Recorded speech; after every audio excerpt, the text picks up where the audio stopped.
Donc, je confirme que la séance commence par la conférence de Bernard Launois sur les pédicules glissoniens. C'est une conférence qu'il a déjà donnée en dehors de la France, et c'est la première fois qu'il l'a fait à l'Académie de chirurgie.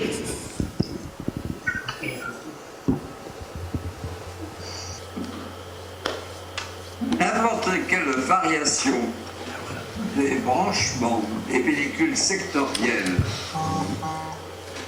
et segmentaires survient dans la gaine glissonienne.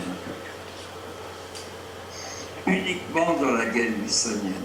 La gaine glissonienne, alimentant le parenchyme hépatique, pénètre uniquement dans la partie qui l'alimente. Le contrôle suprahilaire de la trinité hépatique du foie à resséquer va déterminer et délimiter les frontières précises de chaque restriction. Plaque suivante. Voici par exemple ce que veut dire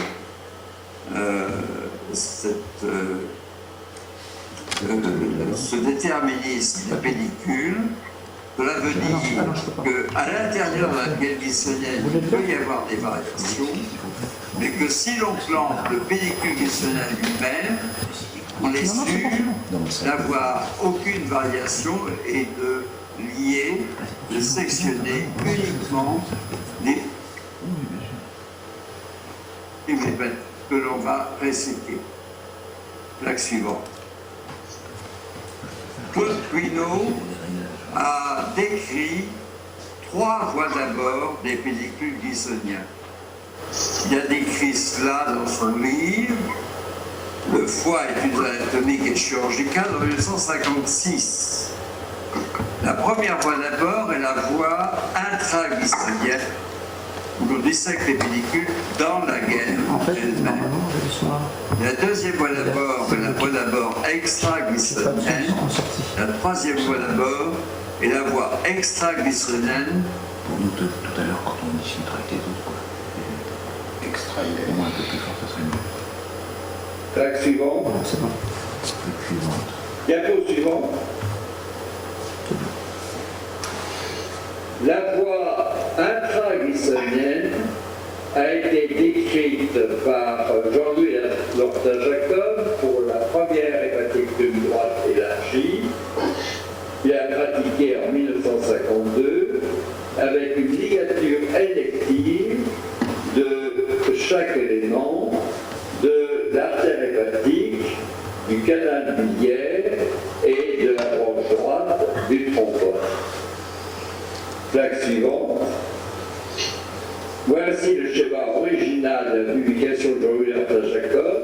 On voit parfaitement la dissection de chaque élément à destinée du foie droit avec la ligature élective de chacun des éléments de la trinité hépatique. Plaque suivante. La deuxième voie d'abord est la voie d'abord extraglissonienne. Il existe une voie extraglissonienne gauche décrite par Guido. C'est l'abord du pédicule gauche lorsqu'il est visible à la face inférieure du foie. C'est l'abord du pédicule droit ou paravectant, décrite par Takasaki en 1986. La suivante. Voici à droite cette voie extraglissonienne, notre schéma de Guido, la suivante.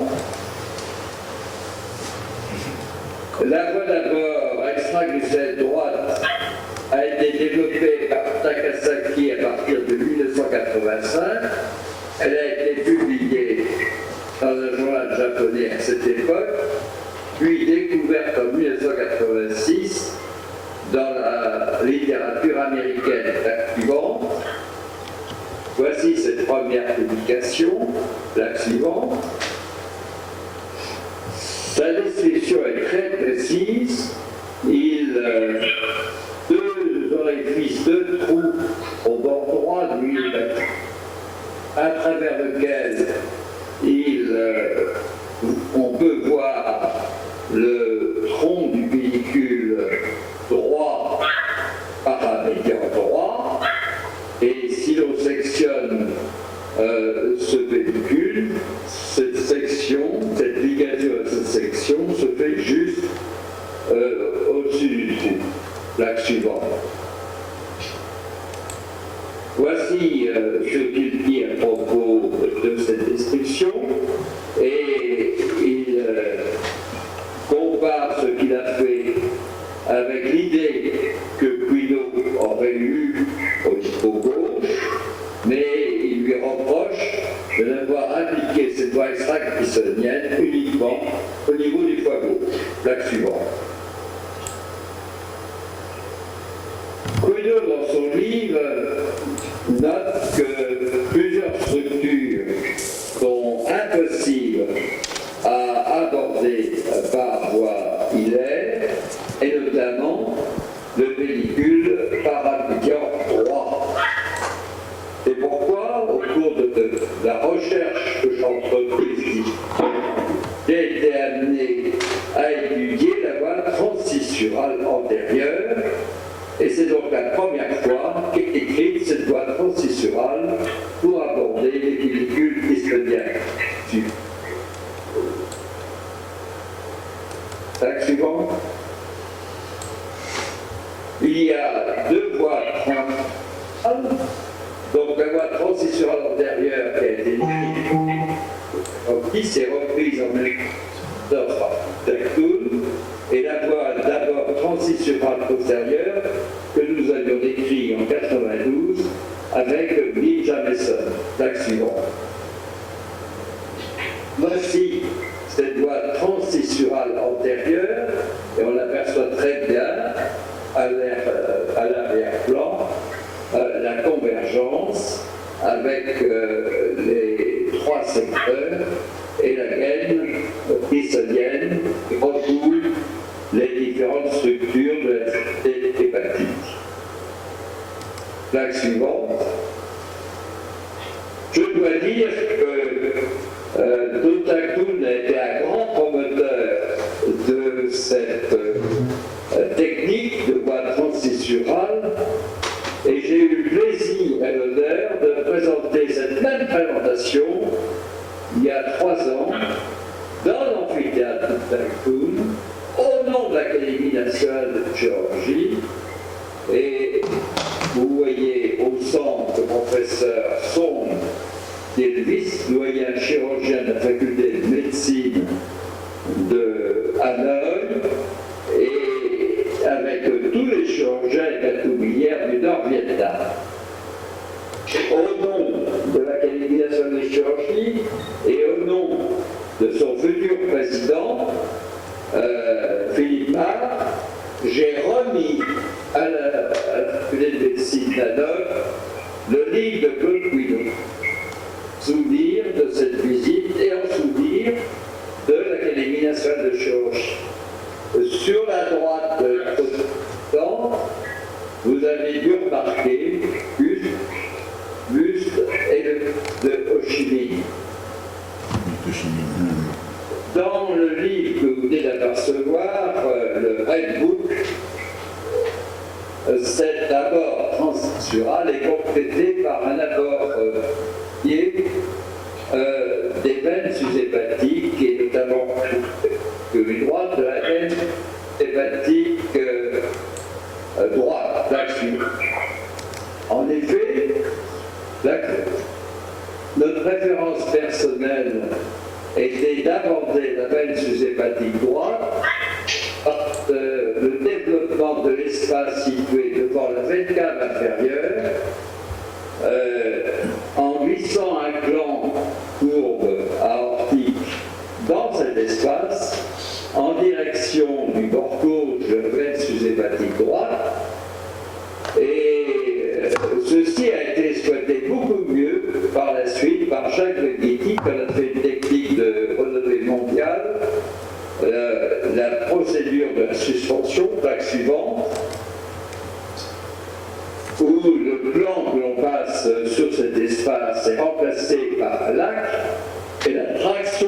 ce lac va permettre d'aborder et de fendre l'espace, la scissure antérieure, beaucoup plus facilement et d'une manière beaucoup plus superficielle. Plaque suivante.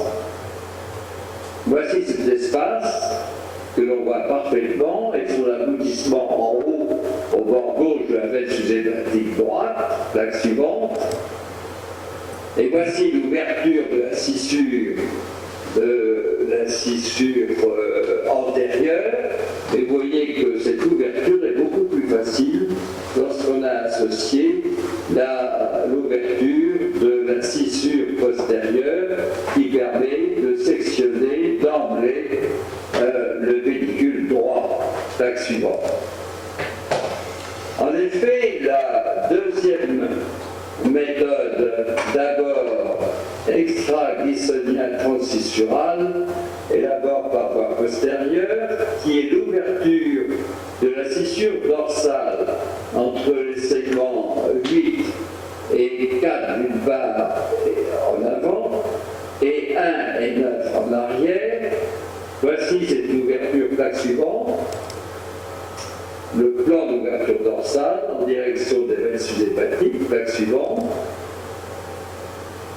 Cette méthode a été décrite en 1992 donc avec notre ami Glyn Jameson dans le SGO.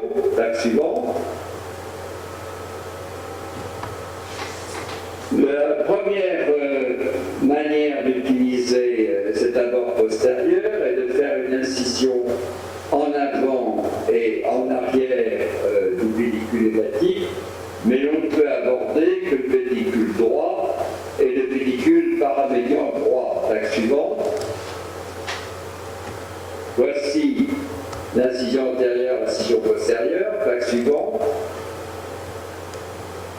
Voici l'ouverture en arrière de l'incision postérieure et l'incision en avant qui correspond à l'ouverture décrite par Quinault pour la réparation des voies biliaires, qu'on appelle la bande plaquillaire. Plaque suivante.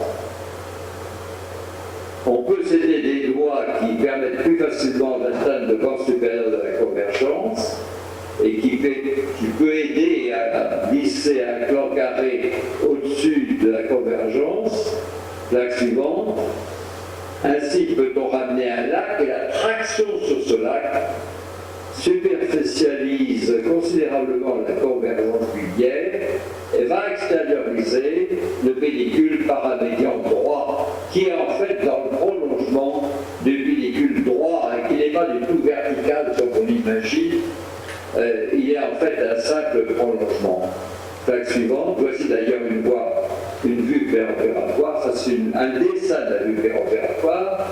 Et le canal et le pédicule latéral droit est en fait très postérieur. Ce qui explique d'ailleurs qu'on voit au scanner des segments postérieurs basculer à droite de la colonne vertébrale. Plaque suivante.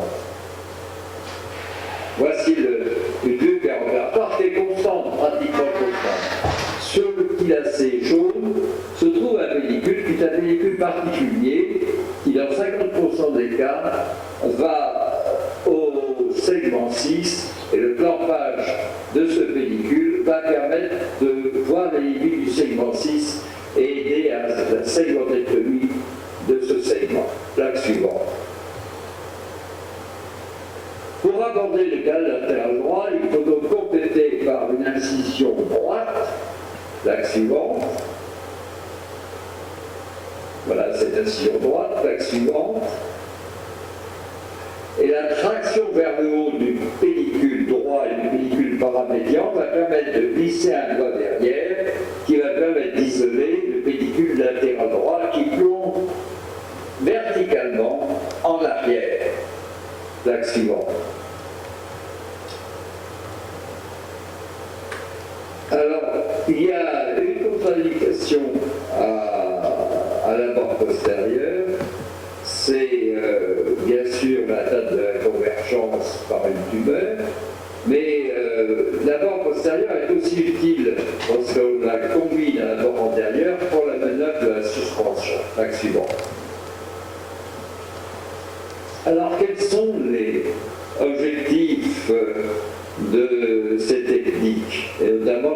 branche postérieure du huile. Eh bien, les objectifs, c'est des objectifs techniques et bien sûr des indications notamment cancérologiques. L'axe suivant. Technique, c'est toutes les hématectomies, droite étendue ou gauche étendue. L'axe suivant. Voilà l'hématectomie droite. L'axe suivant. Pour l'hématectomie droite, on isole donc le pédicule latéral droit et le pédicule paramédian droit. Et en 5-10 minutes, il est très aisé, d'une part, de clamper avec une pince mécanique et de sectionner ces pédicules. Nous préférons clamper et sectionner le pédicule latéral droit et le pédicule paramédian droit pour éviter la sténose du canal gauche que l'on connaît bien dans les hématectomies droites et avec lequel il n'y a aucun risque en utilisant cette technique d'accident. Voilà, c'est la poursuite de l'axe suivante. Alors, cette technique, l'avantage des hépatiques droites, que ces hépatiques droites menées de cette manière, d'abord, c'est extrêmement rapide. En 5 ou 10 minutes, vraiment, l'hémostase est faite et surtout, les limites sont dessinées. C'est une dissection qui est anatomique, il n'y a pas de mobilisation du foie, et il n'y a en plus pas de risque de sténose du canal biliaire gauche. L'axe suivant. Mais cette technique est encore plus utile pour les hépatectomies gauche et surtout les hépatectomies gauche élargies, qui est une technique extrêmement dangereuse, surtout lorsque on veut commencer par l'aborder par en haut. Et il est beaucoup plus aisé d'utiliser l'abord postérieur qui rend cette technique facile. L'axe suivant. Dans ce cas, on sectionne le pédicule paramédian droit et le pédicule gauche bien sûr. L'axe suivant. Voici d'ailleurs la limite de la scission latérale droite qui est dessinée par ce clampage et cette section. L'axe suivant. Voilà, c'est toujours la même méthode. L'axe suivante avec. Voilà. On peut faire l'inverse d'ailleurs, on peut déterminer la limite en clampant le pédicule latéral droit pour trouver cette limite ou pour conforter les limites de la scission latérale droite. L'axe suivant. Voilà toujours la scission latérale droite. L'axe suivant. Voilà la vue péropératoire. L'axe suivant. Alors quand on plante ce pédicule paramédian droit, il y a une seule chose dont il faut prendre garde, c'est de clamper pas trop près du pédicule latéral droit, parce que derrière, à la base du pédicule paramédian droit, passe le canal biliaire droit, le canal biliaire latéral droit, et donc il faut donc être à distance de ce canal biliaire droit pour éviter toute sténose biliaire. L'avantage d'aborder immédiatement, en début d'intervention, cette région, c'est qu'on a immédiatement une limite et qu'il n'y a plus qu'à suivre le pointillé pour pratiquer l'intervention. L'axe suivant. De la même manière, on va réaliser le clampage, après la pince TA55, et la section du tronc commun de la veine gauche et de la veine médiane. Alors, il y a une chose à laquelle il faut faire très attention, c'est que sur la veine cave inférieure, il n'y a que 2 veines sous-hépatiques. Et donc, on n'a qu'un seul tronc à sectionner. Sinon, c'est bien sûr un drame que de sectionner les deux veines, l'autre veine étant la veine sidératoire. Plaque suivante. Voici la tranche de section, plaque suivante. Là encore, on trouve les mêmes avantages, la rapidité du geste, l'absence de mobilisation du foie, une dissection anatomique, pas de saignement, et puis un moindre risque de sténose du canal biliaire latéral droit. Je dis un moindre risque parce qu'il faut vraiment faire très attention à être très loin du canal latéral, enfin du pédicule latéral droit, lorsqu'on met la pince qui va sectionner le pédicule paramédian droit. Plaque suivante. Voilà, simplement un rappel qu'il ne faut pas qu'il y ait d'atteinte de la convergence. Plaque suivante. Alors, les segmentectomies droites sont bien sûr une indication. Elles commencent par la définition de la scission latérale droite est extrêmement variable. Plaque suivante.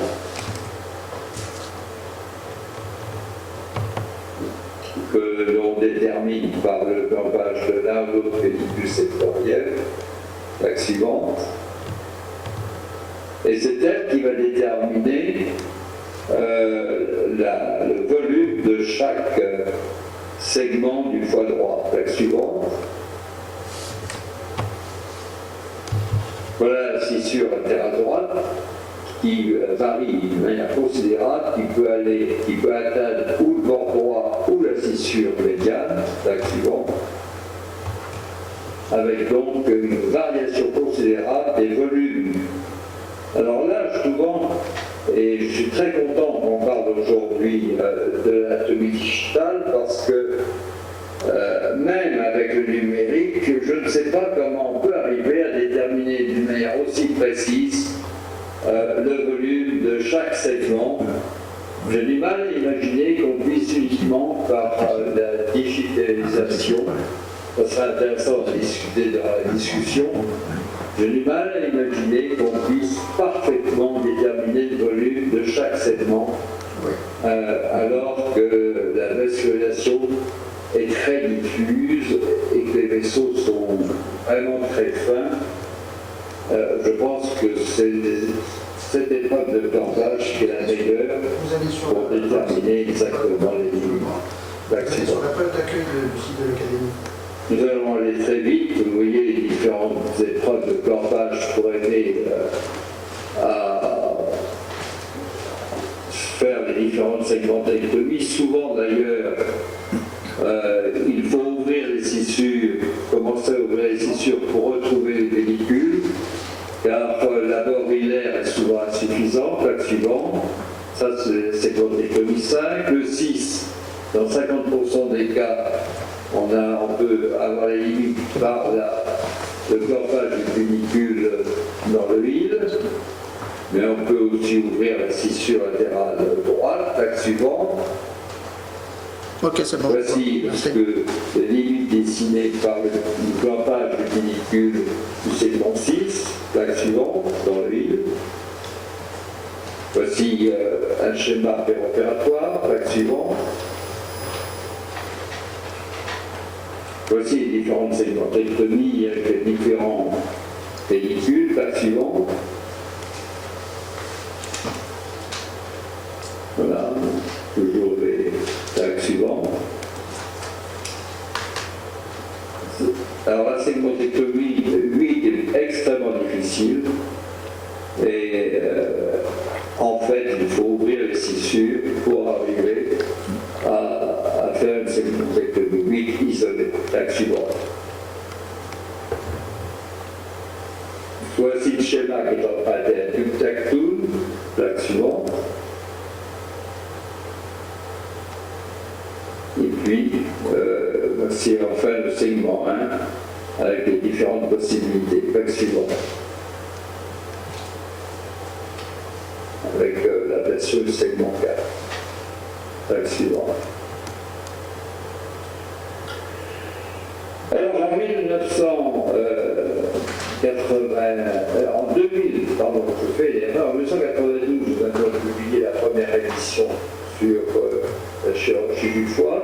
C'est la seconde édition publiée chez Springer en 2013. La raison pour laquelle je le présente, c'est pour deux raisons. La première raison, ce livre est imprimé, mais il est surtout vendu sur Internet. Or, il a 2000 lecteurs par an sur Internet. Et donc, depuis son édition, il a déjà eu 10 000 lecteurs. Et ça me paraît important. L'Académie de chirurgie pousse tous les auteurs français à publier des livres sur Internet. Il est vital pour nous de défendre la chirurgie française, et je pense que l'édition sur Internet est une façon de défendre notre chirurgie.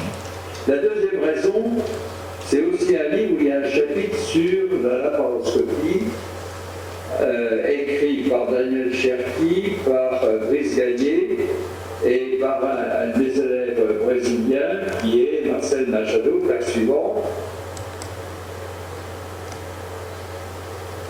Voilà donc les livres, enfin l'article qui a été écrit par cet auteur brésilien, la suivante.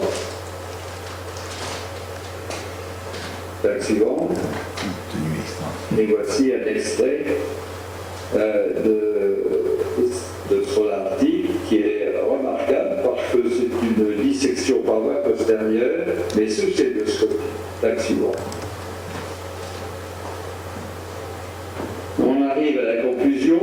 J'espère vous avoir convaincu que la chirurgie glissonienne a transformé un peu la chirurgie du foie, que la bord est beaucoup plus facile, que notamment la bord postérieure qui se fait par la scissure dorsale entre le segment 8 et 4 d'une part, et puis en arrière, le 1 et le 9 va permettre d'aborder facilement les pédicules, notamment les pédicules droits, permettant de préciser les limites et de faire une chirurgie qui est pratiquement exempte.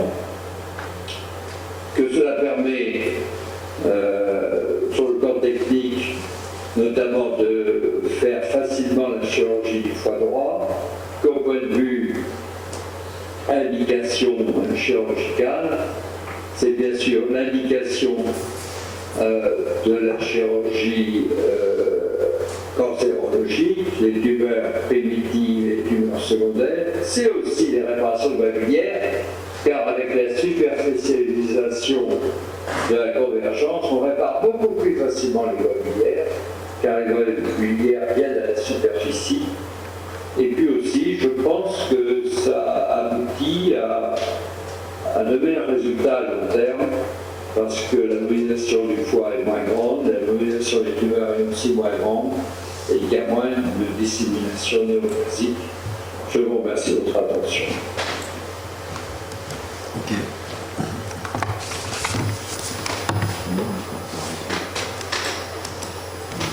Merci, Monsieur Lenoir. Merci Monsieur Lenoir pour cette belle présentation. Nous allons d'ailleurs revenir sur la chirurgie hépatique et l'anatomie du foie en fin de séance dans l'anatomie numérique avec Luc Solaire. Merci beaucoup. Est-ce qu'il y a des questions peut-être? Est-ce qu'il y en a qui veulent poser des questions?